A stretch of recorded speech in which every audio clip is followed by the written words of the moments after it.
Hello friends, ज्ञान village में आप लोग को स्वागत करते हैं। आज एक नए वीडियो के साथ जो टेस्ट नंबर की बात किया जाए तो आज टेस्ट नंबर कितने होने वाले हैं? आज टेस्ट नंबर 6 होने वाले हैं। इसके पहले बात किया जाए दोस्तों तो टेस्ट नंबर अगर जो बात है सेट नंबर 11 और सेट नंबर 12 हम अच्छी तरह से कंप्लीट कर चुके हैं। यह सेट दोस्तों बात करें तो यह टेस्ट जो होता है एडिटोरिया प्रकाशन का है। इसमें हम सेट जो है रैंडम रूप से चलाया जा रहा है, ना कि सीरियली वाइज से या जो लेकिन यह सेट प्रैक्टिस हम पूरी अच्छी तरह से हम समाप्त कर देंगे धीरे-धीरे करके।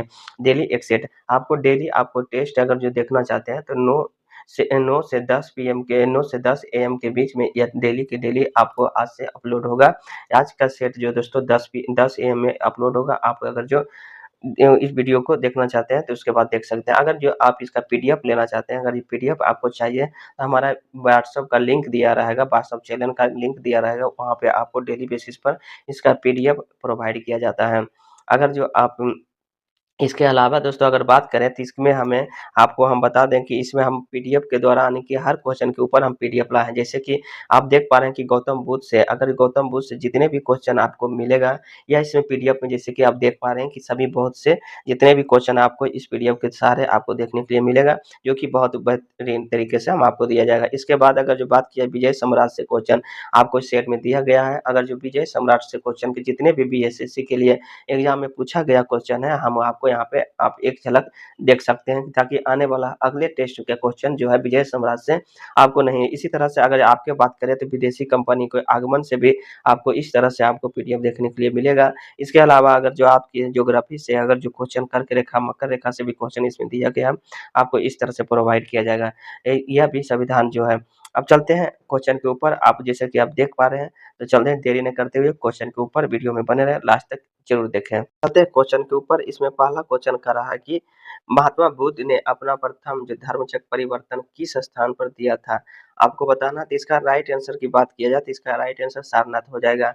अब बात किया गया क्वेश्चन में गौतम महात्मा बुद्ध के बारे में। अब महात्मा बुद्ध के जितने भी क्वेश्चन आपको यहाँ से क्वेश्चन बन सकता है। आप चलते हैं इसके नए स्लाइड के ऊपर, इसमें बने रहें। अब चलते हैं इसमें पहला स्लाइड गौतम बुद्ध के बारे में। ये रहा दोस्तों गौतम बुद्ध के बारे में। इसमें कह रहा है कि गौतम जीवन इसका परिचय के रूप में देखा जाए तो इसका बचपन के नाम सिद्धार्थ था। इसका जन्म 563 लुबनी में, पिता का नाम सुधोधन था, माता का नाम महामाया। पालन पोषण गौतमी के द्वारा, विवाह यशोधरा के द्वारा, पुत्र राहुल था। यहाँ पे प्रथम महाविष्णु निष्कर्मण जो गिरी त्यागने का दृश्य जो है 29 वर्ष की अवस्था में हुआ था। इसमें ज्ञान की प्राप्ति की बात किया जाए तो गौतम बोध गया में निरंजना नदी के किनारे बोध गया में हुआ था। बोध वृक्ष के नीचे धर्मचक्र परिवर्तन प्रथम उपदेश सारनाथ में, जो कि यहाँ से आपको क्वेश्चन दिया पूछा गया था। इस तरह से धर्म महापरिनिर्वाण जो 80 वर्ष की अवस्था में 483 ईस्वी में। तीन चीजें यहाँ पूछा जाता है, एक महाविष्णु निष्कर्मण जो गिरि त्यागना, धर्मचक्र परिवर्तन जो प्रथम उपदेश और महापरिनिर्वाण जो मृत्यु जो कुशीनगर में हुआ था 80 वर्ष की अवस्था में। यहाँ से आपको क्वेश्चन यहाँ से देखने के लिए मिलता है। अब आते हैं इधर गौतम बुद्ध के बौद्ध संगीतियां के बारे में। तो 4 बौद्ध संगीतियां हुए थे, जिसमें अगर जो बात की जाए पहली बौद्ध संगीति राजगीर में हुई थी। इसका शासक कौन थे? अजातशत्रु। यहाँ पे लेकिन अध्यक्ष गलत दिया गया है। यहाँ अध्यक्ष की बात किया जाए तो महाकश्यप हो जाएगा।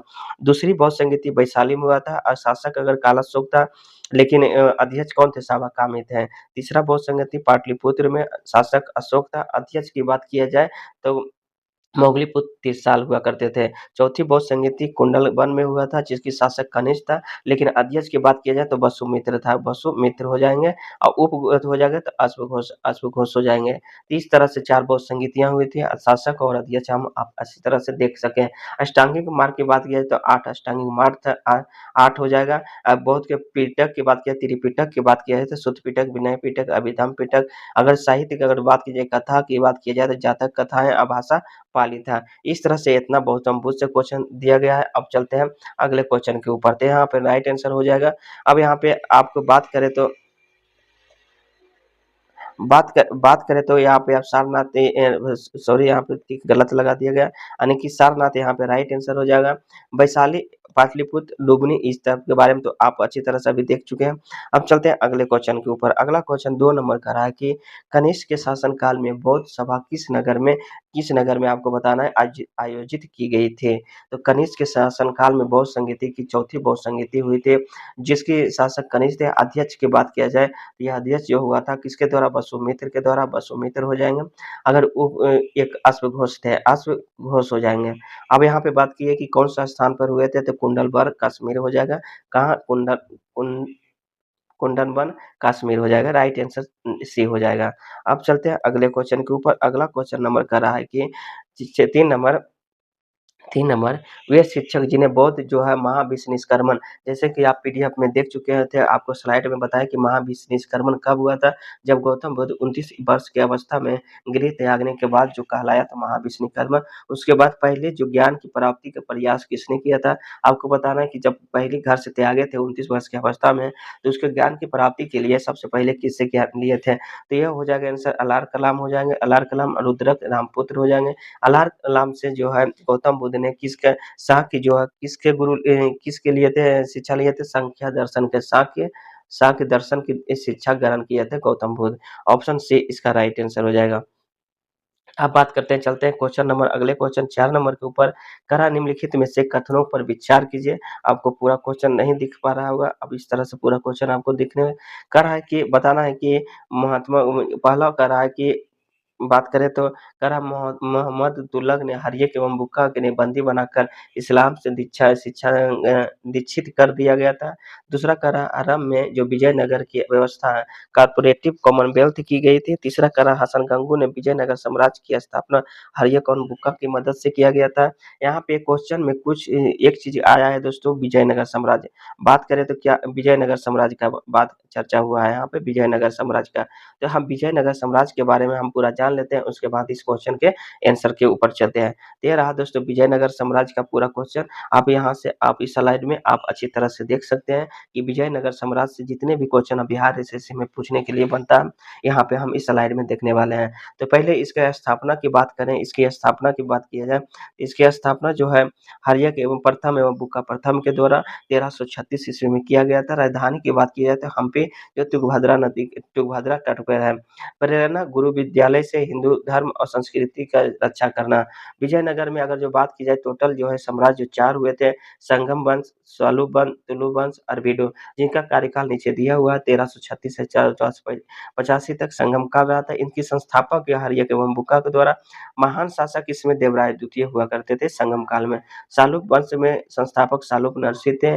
तुलु वंश के संस्थापक वीर नरसिंह थे। इसके समय में अगर जो महान शासक कौन थे? तुलु वंश में कृष्णदेव राय के। अरविदों के जो संस्थापक तिरुमल द्वारा अंतिम शासक अरविदों का रहा, जो कौन था? रंगा तृतीय था। अब आते हैं कृष्णदेव राय के स्वर्णकाल कहा गया इसके बारे में।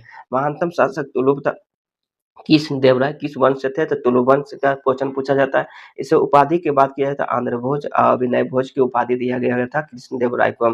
साहित्य की बात करें तो यह अमुक्तमाल्यम जो तेलुगु भाषा में लिखा गया था, जम्बावती कलयालम जो संस्कृत भाषा में लिखा गया था, किसके द्वारा? कृष्णदेव राय के द्वारा। कृष्णदेव राय के समय में अष्टदिग्गज रहा था, जिसके दरबार में 8 महान कवि, जिसमें तेलालीराम प्रसिद्ध थे। अगर भवन नगालपुरम शहर जो विदुर मंदिर थे, ये भी कृष्णदेव राय का स्वर्णकाल देख लिए। आप आते हैं कि विजयनगर जो था पतन का कारण क्या था? तो पतन के कारण भी देख लेते हैं। तो इसमें तालीकोटा की युद्ध जो 1565 में हुआ था, जिसे हम राजसी तगरी का युद्ध भी हम कहते हैं। विजयनगर जो राम राय जो नामक एक दक्कन सल्तनत था, इसका कारण था कि राजधानी का विनाश और साम्राज्य का विघटन, यह विजयनगर का पतन का कारण था। अब विजयनगर में जो विदेशी यात्री आए थे उसको भी इधर देख लेते हैं। निकोलस कांटी जो इटली के थे, किसके? देवराय प्रथम के। यह बहुत वीवीआई क्वेश्चन है दोस्तों, ये बहुत ही क्वेश्चन आपको पूछा जाता है। अगर जो बात की जाए अब्दुल रज्जाक जो देवराय द्वितीय के समय में आए थे, शासक कौन थे? कहाँ के शासक थे? तो फारस के थे। डोमियस या बारबोसा जो पुर्तगाली यात्री थे, जो 1515 में ईस्वी में कृष्णदेवराय के शासनकाल में समय में आए थे विदेशी यात्री। यहाँ पे विदेशी यात्री भी हम अच्छी तरह से देख लिए। अब यहाँ पे देख लेते हैं प्रशासन और अर्थव्यवस्था। यहाँ राजा राजा जो राय जो सर्वोच्च था, यहाँ पे यह क्वेश्चन इसका कर जो दोस्तों बनवाई 6 हिस्सा भूमि पर और सिंचाई पर जोर दिया गया था। ये था दोस्तों पूरा की पूरा विजयनगर साम्राज्य का निचोड़ क्वेश्चन। अब चलते हैं इसके आंसर के ऊपर। आंसर में आपको क्या कर रहा है, अब आंसर के ऊपर इसमें क्वेश्चन कर रहा था कि ये आंसर इसका जो राइट आंसर जो हो जाएगा, इसमें जो हो जाएगा कौन सा राइट आंसर हो जाएगा दोस्तों, ऑप्शन नंबर 3, यानी कि कौन सा सही नहीं है, तो ऑप्शन 3 इरासन गंगू विजयनगर साम्राज्य की स्थापना हरियर एवं बुक्का की मदद से की थी, यही गलत है। अब चलते हैं अगले क्वेश्चन 4-5 नंबर के ऊपर। 5 नंबर क्वेश्चन दोस्तों कह रहा है कि 5 नंबर क्वेश्चन कि इनमें से किसने कृष्णा नदी के सहायक नदी की दक्षिणी तट पर एक नगर की स्थापना की और उस देवता की प्रतिनिधि के रूप में इस नए राज्य के शासन करने का दायित्व, जिसके बारे में माना जाता था कि इस नदी के दक्षिणी एवं समस्त भूमि का देवता था, कौन था, वह कौन थे, यह हो जाएगा हरिहर प्रथम, ऑप्शन नंबर सी इसका राइट आंसर हो जाएगा। अब चलते हैं अगले क्वेश्चन ऊपर। अगले क्वेश्चन नंबर 6 के ऊपर। 6 नंबर क्वेश्चन कर रहा है कि 6 नंबर क्वेश्चन कर रहा है कि दिल्ली सल्तनत में के संदर्भ में कौन सा कथन बताना कि सही है। कह रहा सैन्य कमांडरों के राज क्षेत्रों की गवर्नर के रूप में नियुक्त किया गया था, इन्हें प्रबंधन के लिए भूमि सौंपी गई। दूसरा कह रहा है इस भूमि को एकता कहा जाता है और इसे धारक को मुक्ति कहा जाता है। इनमें से कौन सही है, आपको बताना कि कौन सही है। तो यहाँ पे अगर बात किया जाए कि सैन्य, पहला ऑप्शन कह रहा है सैन्य जो कमांडर के राज्यों के राज क्षेत्रों की गवर्नर के रूप में नियुक्त किया गया, प्रथम भूमि सौंपी गई थी, यह सही है दोस्तों। दूसरा भी एकता भी सही है। राइट आंसर की बात किया जाए तो ऑप्शन सी इसका राइट आंसर हो जाएगा। अब चलते हैं अगले क्वेश्चन के ऊपर। अगला क्वेश्चन नंबर 7 नंबर कह रहा है कि आईन-ए-अकबरी किसके द्वारा लिखी गई है? तो यह अबुल फजल के द्वारा लिखी गई, ऑप्शन नंबर डी इसका राइट आंसर हो जाएगा। अब चलते हैं अगले क्वेश्चन के ऊपर। अगला क्वेश्चन 8 नंबर का रहा है कि मैजिक लैंटर्न व्याख्यान, जो मैजिक लैंटर्न लेक्चरर तमिलनाडु की जनता के बीच निम्नलिखित में से किस घटना के दौरान राजनीतिक चेतना उत्पन्न करने के एक लोकप्रिय रहा था? तो यह हो जाएगा स्वदेशी आंदोलन। स्वदेशी आंदोलन की बात किया जाए दोस्तों, इसे ही बंगाल विभाजन कहा जाता है। बंगाल कहा कहते हैं बंगाल विभाजन विभाजन कहा जाता है, जो 1905 में लॉर्ड कर्जन के समय में, यानी गवर्नर की बात की जाए तो लॉर्ड कर्जन के समय में यह घटना हुआ था। सविनय अवज्ञा आंदोलन 1930 में हुआ था। कब हुआ था? 1930 में। 1930 में। असहयोग आंदोलन की बात की जाए तो 1 अगस्त 1920 में। 1900 कब हुआ था? 1920 में हुआ था। भारत छोड़ो आंदोलन की बात की जाए तो कब हुआ था? 1942 में। भारत छोड़ो आंदोलन एक ऐसा आंदोलन था कि दोस्तों इसमें नेत्रहीन आंदोलन था, क्योंकि इस आंदोलन के शुरू करने से पहले जितने भी बड़े नेता हुए थे, जैसे महात्मा गांधी, इनके साथ ही जितने सहयोगी थे, सभी को रात्रि में, यानी कि इसको जेल में बंद कर दिया गया था। जब स्टार्ट हुआ था उस दिन नेत्रहीन था, कोई भी नेतृत्व करने वाला नहीं थे, इसलिए उसे नेत्रहीन आंदोलन कहा जाता है। अब चलते हैं अगले क्वेश्चन के रूप में कि किस संधि ने प्रथम आंगन सिख युद्ध को समाप्त किया गया था? यानी प्रथम आंगन सिख युद्ध की बात किया जाए तो कब हुआ था? आपको बताना है कि कब हुआ था। प्रथम आंगन सिख युद्ध की बात किया जाए दोस्तों, यह हुआ था 1845 से 1846 में। उस समय अगर जो 1846 में एक संधि के तहत समाप्त हुआ था, वह संधि लाहौर की संधि था, ऑप्शन नंबर सी इसका राइट आंसर हो जाएगा।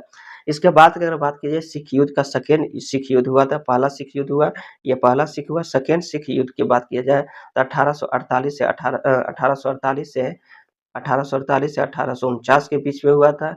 यह जो उस समय गवर्नर जनरल की बात किया जाए तो लॉर्ड डलहौजी हुआ करते थे। चलते हैं अगले क्वेश्चन के ऊपर। अगला क्वेश्चन नंबर 9 के ऊपर, 9 नंबर क्वेश्चन के ऊपर, 9 नंबर मतलब 10 नंबर क्वेश्चन कह रहा है कि भारतीय राष्ट्रीय जो कांग्रेस ने जलियांवाला बाग हत्याकांड की जांच के लिए एक अधिकारी समिति के कौन से सदस्य क्या थे? नहीं थे। अब यहाँ पे क्वेश्चन आया कि जलियांवाला बाग के बारे में, तो जलियांवाला बाग हत्याकांड के पहले उजाल नेतृत्व 13 अप्रैल जो है 1919 में जलियांवाला बाग हत्याकांड हुआ था। इसके घटना के बाद जो है एक समिति बनाया गया था, जिसमें अगर जो बात करें तो इसके सदस्य की, इसमें एक समिति थे, जिसमें इसी समिति में महात्मा गांधी, आवास देव जी, मोतीलाल नेहरू सदस्य थे, लेकिन तेज बहादुर सप्रू जो है इसका समिति का सदस्य नहीं थे। ऑप्शन नंबर की बात की जाए तो बी इसका राइट आंसर हो जाएगा, ऑप्शन नंबर 10 का। अब चलते हैं अगला क्वेश्चन नंबर 11 के ऊपर। 11 नंबर कह रहा है कि किस वर्ष ईस्ट इंडिया कंपनी ने बंगाल का अपना पहला व्यापारिक केंद्र स्थापित किया गया था।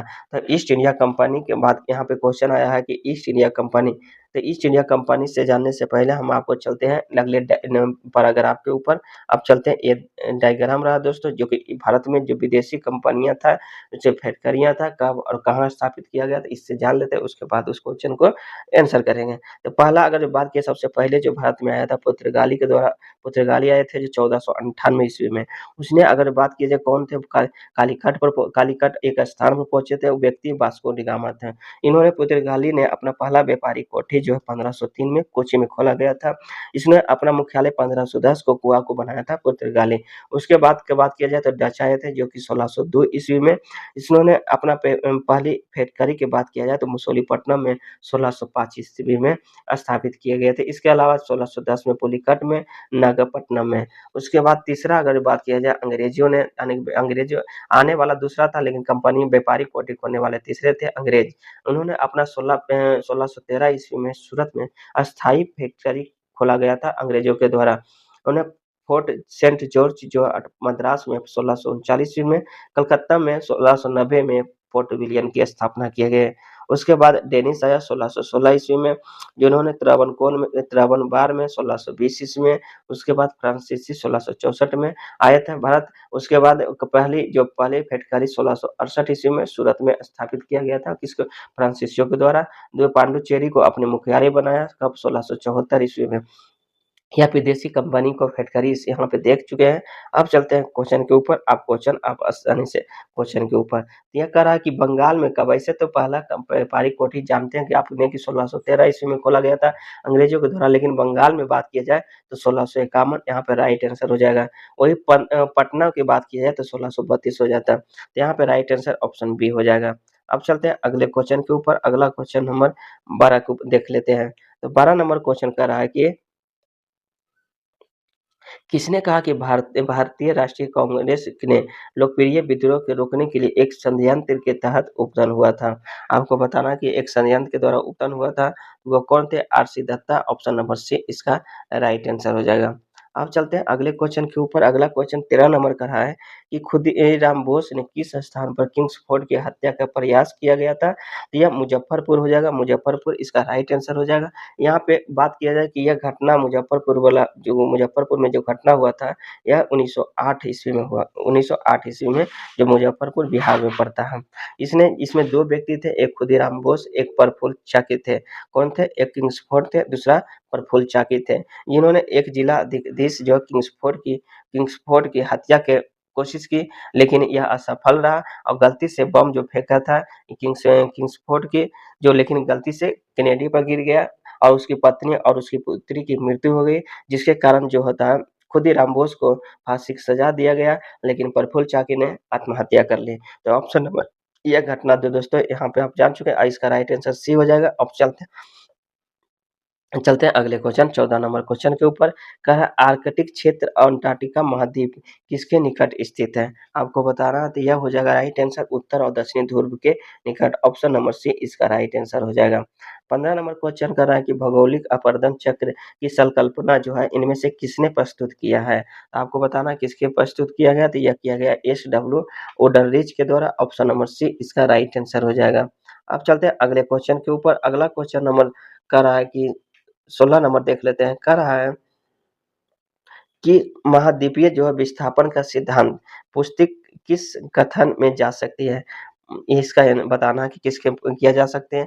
यह हो जाएगा, कौन सा हो जाएगा? ऑप्शन ए कह रहा ब्राजील एवं दक्षिण अफ्रीका के प्राप्त जीवाश्म में, बिल्कुल सागरीय तल के प्रचार का प्रमाण में, नवीन मुर्दार पर्वतों की उत्पत्ति में। इसका राइट आंसर इनमें से सभी हो जाएगा कि महाद्वीपीय जो है विस्थापन सिद्धांत की पुष्टि जो है सभी में किया जाता है। अब चलते हैं अगले क्वेश्चन के ऊपर। अगला क्वेश्चन नंबर कह रहा है 17 नंबर देख लेते हैं। कह रहा है कि पूर्णा पूर्णा किसकी सहायक नदी है? तो आपको बताना है कि किसकी सहायक नदी है, तो हो जाएगा ताप्ती, इसका राइट आंसर हो जाएगा। ताप्ती नदी का सहायक नदी है। गोदावरी की बात किया जाए, ऑप्शन नंबर डी नंबर, तो प्रायद्वीप भारत की सबसे लंबी नदी है, जिसकी लंबाई की बात की जाए 1465 किलोमीटर हो जाएगा। जो दक्षिण भारत की सबसे बड़ी नदी है। जो अगर महानदी जानते हैं नर्मदा नदी के बारे में? अगर जानते हैं तो आप कमेंट करके बताइए इसका उद्गम कहाँ से हुआ है, इसकी लंबाई कितना किलोमीटर है? यह क्वेश्चन अगर जो आप यहाँ तक पहुँच चुके हैं, क्वेश्चन वीडियो देख चुके हैं, तो आपसे उम्मीद करते हैं कि नर्मदा महानदी के बारे में एक कमेंट अच्छा से कमेंट कीजिए और कहाँ से उद्गम हुआ है और कितना किलोमीटर है। अब चलते हैं अगले क्वेश्चन के ऊपर 18 नंबर कि कर्क रेखा और मकर रेखा के मध्य जो भाग को क्या कहा जाता है? तो कर्क रेखा, मकर रेखा के जानने से आंसर जानने से पहले आपको चलते हैं अगले स्लाइड के ऊपर। ये क्वेश्चन रहा दोस्तों कर्क रेखा और मकर रेखा के बारे में। जो इसके जो बीच का भाग पूछा गया था यह कहलाता है उष्णकटिबंध कहलाता है। इसके अलावा जो है इस ग्लोब में आप बहुत सा क्वेश्चन आप आंसर कर सकते हैं। ये रहा दोस्तों कर्क रेखा जो भारत के 8 राज्यों से होकर गुजरती है। ये रहा विषुवत रेखा जो 0 डिग्री अक्षांश पर इस 23 डिग्री नॉर्थ हो जाएगा। नीचे की बात की जाए मकर रेखा जो 23 डिग्री साउथ डिग्री पर होता है, 23 डिग्री पर। यहाँ की बात की जाए यहाँ से अगर जो बात की जाए कर्क रेखा मकर रेखा के बीच में ट्रॉपिक जोन होता है जिसे उष्णकटिबंधीय जो सीधा रेखा जो किरणें जो है पड़ता है जिससे तापमान जो है टेम्परेचर उच्च होती है, वर्षा भर गर्मी मिलता है। इसको यहाँ पे देखने के लिए इस क्षेत्र के बारे में अगर जो यहाँ से बात की जाए नीचे इसके बात की जाए 23 डिग्री साउथ से नीचे अगर बात की जाए शायद 66 डिग्री होता है, यहाँ पे 90 डिग्री होता है ध्रुव पर। अगर जो बात की जाए कि पूछा जाए क्वेश्चन की मकर रेखा और जो शायद 66 डिग्री जो रेखा है 37 डिग्री जो रेखा है उसके बीच के क्षेत्र को हम क्या कहते हैं? तो आपको जानना चाहिए कि शीतोष्ण कटिबंध हो जाएगा। उस क्षेत्र को हम क्या कहते हैं? शीतोष्ण कटिबंध।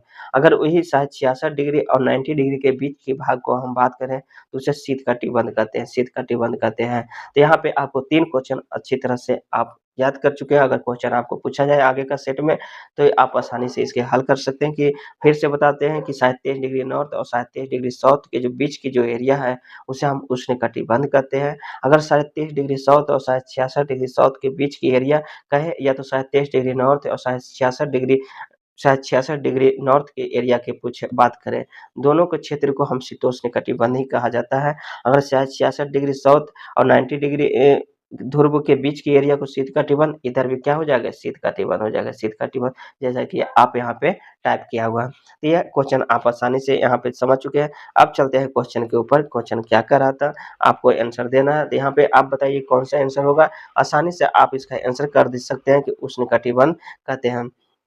अगर वही क्वेश्चन अगर जो शीतोष्ण कटिबंध अगर जो पूछा जाए तो शायद 23 डिग्री अगर शायद 23 डिग्री नॉर्थ बोले या साउथ बोले या 66 डिग्री शायद 66 डिग्री नॉर्थ बोले या साउथ बोले, दोनों के बीच की एरिया को हम शीतोष्ण कहते हैं। शीत कटिबंध तो आप जानते हैं 66 डिग्री नॉर्थ से लेकर 90 डिग्री ध्रुव के बीच की एरिया को हम कहते हैं। तो यहाँ पे राइट आंसर। अब चलते हैं अगले क्वेश्चन 24 के ऊपर या थी 19 नंबर क्वेश्चन के ऊपर सॉरी कह रहा है 19 नंबर क्वेश्चन की चक्रवात के संबंध में कौन सा कथन सत्य है? आपको बताना है कि कौन सा कथन सत्य है।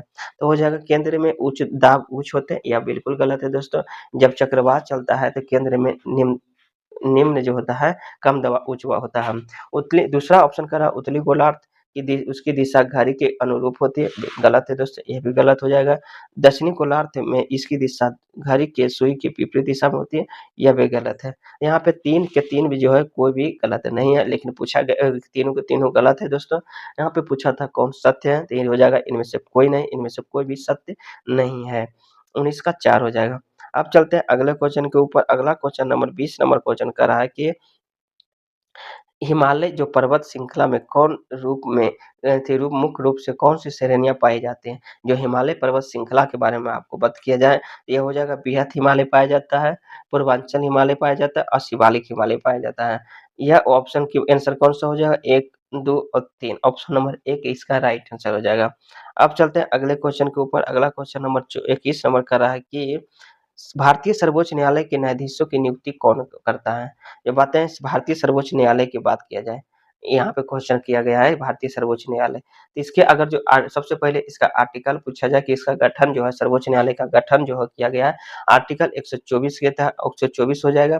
अगर जो बात किया जाए कि इसके न्यायाधीशों की नियुक्तियाँ यहाँ पे पूछा गया है कि नियुक्तियाँ किस आर्टिकल के द्वारा किया जाता है, तो 124 के कौन सा हो जाएगा? 124 के 6 हो जाएगा, सॉरी 124 के 6 के द्वारा सर्वोच्च न्यायालय जो है के द्वारा जो होता है जो नियुक्ति के संबंध के बारे में बताया गया है। इसके नियुक्ति की बात की जाए तो राष्ट्रपति के द्वारा किया जाता है। ऑप्शन नंबर बी इसका राइट आंसर हो जाएगा। अब चलते हैं अगले क्वेश्चन के ऊपर। अगला क्वेश्चन नंबर देख लेते हैं। अगला क्वेश्चन कौन कि 22 नंबर का रहा है कि भारत की सरकार की कौन-सा अधिकारी जो है संसद का सदस्य न होते हुए भी भारतीय संसद की कार्यवाही में भाग लेने का अधिकार रखता है? तो बताना कि कौन-सा ऐसा अधिकारी हो जाएगा। इसका राइट आंसर हो जाएगा attorney general, option number B हो जाएगा इसका राइट आंसर। इसको महान्यायवादी कहते हैं, महान्यायवादी कहते हैं। इसकी नियुक्ति अगर बात की जाए, आर्टिकल अगर जो पूछा जाए तो आर्टिकल 76 यानी 76 हो जाएगा। यानी आर्टिकल कौन-सा हो जाएगा? 76 हो जाएगा, आर्टिकल हो जाएगा। अगर बात की जाए नियंत्रण महालेखा परीक्षा जिसे हम सीएजी कहते हैं, इसके बारे में आर्टिकल पूछा जाए 148 हो जाएगा। अगर उपराष्ट्र चुनाव आयुक्त के बारे में जैसा कि आप जानते हैं, तो इसको आपको बताना दूसरा क्वेश्चन पहला क्वेश्चन वहाँ दिए थे। इसमें आपको क्वेश्चन देते हैं चुनाव आयोग के लिए आर्टिकल बताना कौन-सा आर्टिकल में इसका प्रावधान है। अगर आप वीडियो यहाँ तक देख चुके हैं, तो चुनाव आयोग के बारे में आपको 2 लाइन ज़रूर लिखिए। चलते हैं अगले क्वेश्चन नंबर 23 नंबर का क्वेश्चन के ऊपर। 23वें क्वेश्चन कह रहा है कि भारतीय संविधान के भाग 4 में नीति निर्देशक सिद्धांतों में कौन-सा सूची संबंध है? तो बात किया जाए भाग यहाँ पे पूछा गया कौन-सा भाग है? यहाँ 4। भाग 4 के बारे में अगर जो और जानने की कोशिश करें, तो इसे नीति निर्देशक तत्व कहा जाता है। कौन-सा होता है? नीति निर्देशक तत्व कहा जाता है। इसको जो भारतीय संविधान में ग्रहण किया गया है, वह हो जाएगा देश हो जाएगा आयरलैंड हो जाएगा आयरलैंड। इसमें आर्टिकल की बात किया जाए तो कितना हो जाएगा 36 से 51 के बीच में इसका आर्टिकल है। तो आपको बताना है कि इसके बीच में कौन-कौन सा आर्टिकल है, इसके बारे में बात करें तो इसके पहले जानने से पहले आर्टिकल के जानने के पहले भाग 3 को हम पहले अच्छी तरह से जान लेते हैं कौन-कौन सा आर्टिकल है। अब यहाँ पे दोस्तों यहाँ पे आप देख पा रहे होंगे कि भारतीय संविधान के भाग 4 के सभी आर्टिकल जो है नीति निर्देशक तत्व जो अनुच्छेद 36 से 51 का पूरा आर्टिकल यहाँ पे दिया गया है। अब उसको हम देख लेते हैं। तो यहाँ पे आर्टिकल 36 की बात किया जाए तो परिभाषा, 37 की बात किया जाए तो प्रकृति, 38 बताता है सामाजिक व्यवस्था, 39 की बात की जाए समान न्याय, मुक्त कानूनी सहायता, 40 की बात की जाए ग्राम पंचायत का गठन, 41 की बात की जाए काम, शिक्षा और सार्वजनिक सहायता का अधिकार, 42 की बात किया जाए तो मानवीय कार्य स्थिरता और मातृत्व राहत, 43 की बात की जाए कुटीर उद्योग, 43 की बात की जाए कुटीर उद्योग, 44 की बात की समान नागरिक संहिता जो कि भारत में अभी 2 राज्यों में स्थित है। पहला तो जानते हैं गोवा होगा जो आज़ादी से पहले था, आज़ादी के बाद पहले उत्तराखंड हो जाएगा। 45 की बात की जाए तो 6 वर्ष से कम बच्चों के लिए मुफ्त शिक्षा का व्यवस्था, जिसमें हम अगर 46 की बात किया जाए तो एससी-एसटी की कमज़ोर वर्ग का आरक्षण 46 आर्टिकल 46 में, 47 की बात की जाए पोषण और स्वास्थ्य के बारे में बताया गया, 48 की बात की जाए कृषि एवं पशुपालन के बारे में आर्टिकल 48 हो जाएगा, 49 की बात की जाए राष्ट्रीय स्मारक के संरक्षण, 50 की बात की जाए न्यायपालिका एवं कार्यपालिका का अलगाव, 51 की बात की जाए अंतर्राष्ट्रीय शांति और सुरक्षा के बारे में। यह इतना क्वेश्चन था दोस्तों भाग 4 से 36 से 51 पूरा आर्टिकल यहाँ पे आपको इस तरह से दिखा दिया गया, इसको एक बार रिवीजन करिए। अब चलते हैं इसके आंसर के ऊपर, आंसर क्या बोला गया है? इसमें कह रहा है कि समान नागरिक वेतन का वेतन, यह बिल्कुल सही है दोस्तों कि वह बिल्कुल सही है। ये इसको अनुच्छेद की बात की जाए तो आर्टिकल 39 में किया गया है। समान नागरिक संहिता ये भी सही है दोस्तों क्योंकि इसका आर्टिकल 44 था। छोटे परिवार का मापदंड यह गलत हो जाएगा। यहाँ पे एक सूची में बोला था कौन-सा मत सही है, तो 1 और 2 इसका राइट आंसर हो जाएगा ऑप्शन नंबर बी। अब चलते हैं अगला क्वेश्चन के ऊपर आ चुके हैं क्वेश्चन नंबर 24 के ऊपर 24 नंबर क्वेश्चन के ऊपर। इसमें कह रहा है कि एक नया राज्य बनाने के लिए संवैधानिक संशोधन के लिए कैसा बहुमत चाहिए? जब हम एक नया राज्य बनाते हैं जिसका प्रावधान आर्टिकल 3 में कहा गया है। तो इसमें अगर बात किया जाए कि बहुमत होती है, साधारण बहुमत होती है, ऑप्शन नंबर 1 इसका राइट आंसर हो जाएगा 24 का। अब चलते हैं अगले क्वेश्चन 25 के ऊपर। कह रहा है कि निम्नलिखित में कौन-सा एक सही नहीं है, आपको बताना है कौन-सा एक सही नहीं है। धन की समाप्ति के मामले राज्यसभा में शक्तिहीन होता है, यह सही है। दूसरा कह रहा है धन विधेयक की शुरुआत राज्यसभा में होती है, बताना यह कहाँ होती है? राज्यसभा में होती है, यह गलत हो जाएगा। लोकसभा में जो द्वारा पारित किए गए जाने के बाद राज्यसभा 14 दिन कितना दिन? 14 दिन के भीतर विधेयक को पारित करना होता है, सिर्फ धन विधेयक के संबंध में, यह भी सही है। राज्यसभा किसी भी धन विधेयक को पारित कर सकती है अथवा कतिपय सिफारिश के साथ उनके लोक सेवा के लौटा सकती है, ये भी सही है। तो राइट आंसर की बात की जाए कह रहा है इनमें से कौन सही नहीं है? तो राइट आंसर हो जाएगा ऑप्शन नंबर बी इसका राइट आंसर हो जाएगा 25 का। अब चलते हैं अगला क्वेश्चन नंबर 26 के ऊपर आ चुके हैं। कह रहा सीडीपी और एनईएस जो संगठन है बारे में बताना कि पुनर्गठन के लिए 1957 में एनडीसी द्वारा स्थापित समिति के नया नाम बताइए जिन्होंने ग्रामीण स्थानीय क्षेत्र में त्रिस्तरीय प्रणाली की शुरुआत सुझाव दिया था। यहाँ पे त्रिस्तरीय की चर्चा किया गया है। त्रिस्तरीय की बात की जाए तो इसमें बात की जाए यह जो घटना हुआ है दोस्तों, यह बलवंत राय मेहता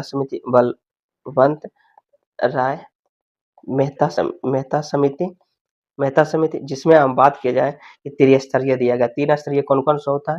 तो ट्रिपल पी होता है। एक होता है ग्राम पंचायत होता है। कौन सा? ग्राम पंचायत की बात किया जाए। अगर दूसरा पी की बात की जाए तो पंचायत समिति। अगर तीसरा की बात किया जाए तो जिला परिषद यहाँ सुझाव दिया गया था। राइट आंसर हो जाएगा ऑप्शन नंबर 1 इसका राइट आंसर हो जाएगा 26 का। अब चलते हैं अगले ऑप्शन बी का रहा अशोक मेहता समिति जिसका गठन 1977 में किया गया। यह 2 स्तरीय था, 2 स्तरीय हो जाएगा। 26 के ऑप्शन नंबर 1 इसका राइट आंसर हो जाएगा। अब चलते हैं अगले क्वेश्चन 27 के ऊपर। कह रहा है कि संविधान संशोधन बिल के द्वारा वोट देने का जो आयु है 21 वर्ष से घटाकर 18 वर्ष कर दिया गया है। तो हो जाएगा 61 हो जाएगा। कौन सा हो जाएगा संशोधन? 61 ऑप्शन नंबर अगर बात की सी इसका राइट आंसर हो जाएगा। यह घटना जो दोस्तों 61 संविधान संशोधन 1989 में यह संविधान के अनुच्छेद 326 को में संशोधन के 21 वर्ष से घटाकर कितना कर दिया गया? 18 वर्ष। ऑप्शन सी इसका राइट आंसर हो जाएगा। अब चलते हैं अगले क्वेश्चन 28 के ऊपर। भारत के संविधान में कौन सा अनुच्छेद देवनागरी लिपि में हिंदी का संबंध में सरकारी भाषाओं को मान्यता दी गई है? तो इसका राइट आंसर हो जाएगा ऑप्शन नंबर सी इसका राइट आंसर हो जाएगा और अनुच्छेद 343 हो जाएगा। अब चलते हैं अगले क्वेश्चन के ऊपर। अगला क्वेश्चन नंबर कर रहा है 29 नंबर कि शब्द जो संक्षेप TRIMS को क्या बताता है? बताना कि कौन सा हो जाएगा? तो हो जाएगा व्यापारिक संबंध निवेश उपाय। ऑप्शन नंबर सी इसका राइट आंसर हो जाएगा। अब चलते हैं अगले क्वेश्चन के ऊपर। चलते हैं 30 नंबर क्वेश्चन कर रहा है कि भारत के कृषि पुनर्वित्त प्रदान करने के लिए शिखर स्तर की बैंक का नाम बताना है। तो हो जाएगा कौन सा? कृषि तथा ग्रामीण विकास बैंक। ऑप्शन नंबर बी इसका राइट आंसर हो जाएगा। अब चलते हैं अगले क्वेश्चन के ऊपर। 31 नंबर का रहा है 31 नंबर कि निम्नलिखित में कौन सा कारक भारत के चालू खाते के संबंध में बढ़ाने में शामिल किया गया है? तो हो जाएगा कौन सा हो जाएगा? ऑप्शन नंबर की बात की जाए तो उच्च तेल का आयात भी ये भी सही है। सोने का उच्च आयात, अन्य देशी रियासतों के मंदिर आर्थिक विकास। ऑप्शन नंबर की बात की जाए तो 1 2 3 ऑप्शन नंबर डी इसका राइट आंसर हो जाएगा। अब चलते हैं अगले क्वेश्चन के ऊपर। अगला क्वेश्चन क्या कर रहा है? अगला क्वेश्चन कर रहा है कि सरकारी जो विधि के सीमाओं के कारण अनेक विद्वानों ने वैकल्पिक विधियों को प्रयोग करने के प्रयास किए। इनमें से एक विधि का निर्माण भारतीय मूल के अर्थशास्त्री तथा नोबेल पुरस्कार विजेता अमर्त्य सेन ने से किया है। सेन जो सूचकांक नाम दिया जाता है, इस सूचकांक के संबंध किस सामाजिक सक्रियता के लिए किया गया है? तो यहाँ पे राइट आंसर की बात की जाए तो इसका आंसर की बात की जाए तो ऑप्शन नंबर सी इसका राइट आंसर हो जाएगा, निर्धारणता का आकलन करना। अब चलते हैं अगले क्वेश्चन के ऊपर। अगला क्वेश्चन 39 नंबर का रहा है। निम्नलिखित में किस प्रकार की कंप्यूटर का उपयोग चालू अनुसंधान और मौसम पूर्वानुमान में किया जाता है? तो यह हो जाएगा supercomputer. Option number C इसका राइट आंसर हो जाएगा। अब अगले है कि एक्सेल जो होता है कौन सी फंक्शन क्रीज है जो वर्तनी स्पेलिंग को विकल्प को देता है खोलता है? तो ऑप्शन ए F7 हो जाएगा इसका राइट आंसर। अब चलते हैं अगले क्वेश्चन के ऊपर। अगला क्वेश्चन नंबर कर रहा है कि 35 नंबर अंतर्राष्ट्रीय अम्ल वर्षा सूचना केंद्र जो कहाँ स्थापित किया जाता है? अंतर्राष्ट्रीय अम्ल वर्षा का सूचकांक जो है केंद्र सरकार के कहाँ स्थापित किया जाता है? तो हो जाएगा मैनचेस्टर। ऑप्शन नंबर डी इसका राइट आंसर हो जाएगा। 36 नंबर का अंतर्राष्ट्रीय साक्षरता दिवस कब मनाया जाता है? अंतर्राष्ट्रीय साक्षरता दिवस की बात की जाए तो ये 8 सितंबर को मनाया जाता है। ऑप्शन नंबर बी इसका राइट आंसर हो जाएगा। कह रहा है अगले क्वेश्चन के ऊपर। अगला चलते हैं। कह रहा है अच्छा 37 नंबर 37 नंबर कह रहा है अंतर्राष्ट्रीय ओलंपिक कमेटी का मुख्यालय कहाँ स्थित है? तो हो जाएगा लुसाने। ऑप्शन नंबर 1 इसका राइट आंसर हो जाएगा। अगला करा माउंट हैरियट जो अंडमान निकोबार द्वीप समूह के किस क्षेत्र में अवस्थित है, तो यह हो जाएगा दक्षिणी अंडमान, ऑप्शन नंबर सी इसका राइट आंसर हो जाएगा। चलते हैं 39 नंबर का रहा कि मंगोलियाइड प्रजाति निम्नलिखित में किस क्षेत्र का निवासी करते हैं, तो हो जाएगा कौन सा क्षेत्र हो जाएगा, यह हो जाएगा इनमें से सभी यानी उत्तर पूर्वी राज्य लद्दाख और सिक्किम। 40 नंबर क्वेश्चन कर रहा है कि 40 नंबर कि सिराको नामक स्थानीय पवन है किन क्षेत्रों के बीच बहती है, तो आपको बताना किन क्षेत्रों के बीच बहती है, तो हो जाएगा सहारा रेगिस्तान एवं भूमध्य सागर के बीच में, ऑप्शन नंबर एक इसका राइट आंसर हो जाएगा क्योंकि सिराको हवा जो सहारा रेगिस्तान और भूमध्य सागर के बीच में है। 41 नंबर का है विश्व सांख्यिकी दिवस कब मनाया जाता है, तो ये बताना 20 अक्टूबर को मनाया जाता है, ऑप्शन नंबर सी इसका राइट आंसर हो जाएगा। अब चलते हैं अगले क्वेश्चन के ऊपर।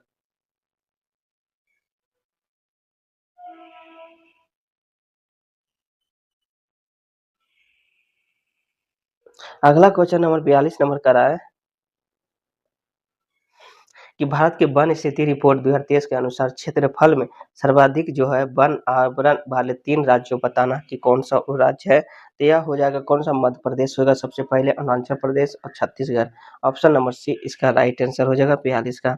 अब चलते हैं अगले क्वेश्चन के ऊपर। अगला क्वेश्चन नंबर 43 का रहा है कि वर्ष 2026 से निम्नलिखित में किन्हें कीर्ति चक्र से सम्मानित किया गया है, आपको बताना किसे कीर्ति चक्र से सम्मानित किया गया है, तो हो जाएगा मेजर हर्षदीप सिंह को, बिल्कुल सही। नवाब सूबेदार जो है दिलेश्वर सुब्बा को, कैप्टन गुरु प्रशांत बालाकृष्ण नायर को, ये भी सही, ऑप्शन नंबर डी इसका राइट आंसर हो जाएगा। अब चलते हैं अगले क्वेश्चन 44 नंबर का रहा पद्म पुरस्कार 2026 के कितने लोगों को पद्म भूषण, पद्म विभूषण और पद्म श्री दिया गया है, तो पद्म विभूषण की बात की जाए तो 5 को मिला है, यह पद्म विभूषण 5 को, पद्म भूषण 13 को मिला और पद्म श्री 113 को मिला, 113 हो जाएगा। तो यहाँ ऑप्शन टोटल की बात किया जाए तो 131 पदक हो जाएगा, ऑप्शन नंबर एक इसका राइट आंसर हो जाएगा भारत पूर्व। विशेष पहचान जो प्राधिकरण जो है बताना है कि शुभांकर क्या है, तो भारत पूर्व हो जाएगा, option number sorry option number B उदय होगा, सॉरी विशेष पहचान प्राधिकरण की बात की जाए शुभांकर कौन सा हो जाएगा, तो उदय हो जाएगा। अब चलते हैं अगले क्वेश्चन के ऊपर। अगला क्वेश्चन नंबर 46 का रहा भारत सरकार की ने पहली बार सीमा पार रेलवे परियोजना की घोषणा की जो भारत में किस पड़ोसी देश के साथ जोड़ेगी, यह हो जाएगा भूटान, ऑप्शन नंबर सी इसका राइट आंसर हो जाएगा भूटान। अगला है कि अगला क्वेश्चन देख लेते हैं, कह रहा है कि जो 47 नंबर कि हाल ही में मनोज कोठारी का निधन हो गया, वह किस खेल से संबंधित है, तो यह हो जाएगा बिलियर्ड्स से संबंधित है, ऑप्शन नंबर एक हो जाएगा इसका राइट आंसर। अच्छा अगला क्वेश्चन कर रहा है कि अजीत पवार जिन्हें हाल ही में मृत्यु हो गई है, अजीत पवार जिसका हाल ही में मृत्यु हो गई है, इसका संबंध निम्नलिखित में से कौन सा कथन सही है, तो हो जाएगा महाराष्ट्र के उप मुख्यमंत्री थे, कौन सा कथन सत्य है, तो बताना मुख्यमंत्री थे, बिल्कुल सही। इसका संबंध राष्ट्रवादी कांग्रेस पार्टी एनसीपी से संबंधित है, एनसीपी के संबंधित है, ये भी सही है, ऑप्शन नंबर सी इसका राइट आंसर हो जाएगा एक और दो। अब चलते हैं अगले क्वेश्चन 49 के ऊपर कर रहा है कि विश्व हिंदी दिवस कब मनाया जाता है, बताना है कि विश्व हिंदी दिवस कब मनाया जाता है आपको, तो ये हो जाएगा 10 जनवरी, ऑप्शन नंबर बी इसका राइट आंसर हो जाएगा 10 जनवरी को। अगला है 50 नंबर क्वेश्चन के ऊपर कह रहा है कि केंद्रीय बजट 26-27 के नए आयकर स्लैब के संबंध में कौन सा कथन सही है, आपको बताना है, तो यह हो जाएगा कौन सा, ऑप्शन नंबर डी इनमें से कोई नहीं सही है, 0 से 6 गलत है, ये भी गलत है, ये भी गलत है, ऑप्शन नंबर डी इसका राइट आंसर हो जाएगा 50 का। अब चलते हैं अगले क्वेश्चन के ऊपर। अगला क्वेश्चन 51 नंबर पर आ चुके हैं, कह रहा है निम्नलिखित में कौन सा एक रेडियोधर्मी तत्व द्वारा उत्सर्जित धनात्मक रूप से आवेशित कण है, कौन सा हो जाएगा, तो ये अल्फा कण हो जाएगा, अल्फा कण अल्फा हो जाएगा, बीटा गामा हो जाता है, ये हो जाएगा धनावेशित